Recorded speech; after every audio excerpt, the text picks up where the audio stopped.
এদিকে বিধ্বস্তের খবর প্রকাশের পরপরই কান্নার রোল পড়ে যায় ইরান জুড়ে। মসজিদ থেকে শুরু করে রাস্তার সব জায়গায় বিশেষ দোয়া করা হয়। রাইসির জন্য প্রার্থনা করতে নাগরিকদের প্রতি আহ্বান জানান সর্বোচ্চ ধর্মীয় নেতা আয়াতুল্লাহ আলী খামেনি।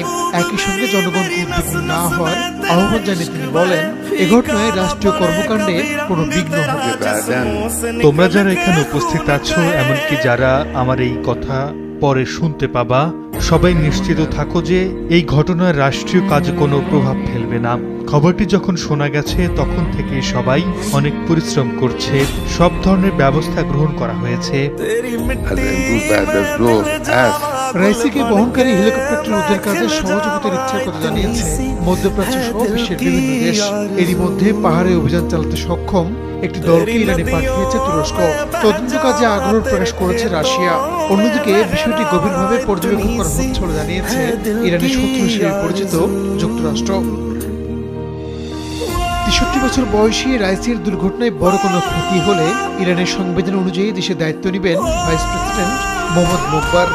সর্বোচ্চ ধর্মীয় নেতার অনুমোদন সাপেক্ষে দায়িত্বভার গ্রহণ করবেন তিনি। একই সঙ্গে ৫০ দিনের মধ্যে নতুন নির্বাচন করতে হবে, যার মাধ্যমে দেশে আবার নতুন প্রেসিডেন্ট নির্বাচিত করা হবে।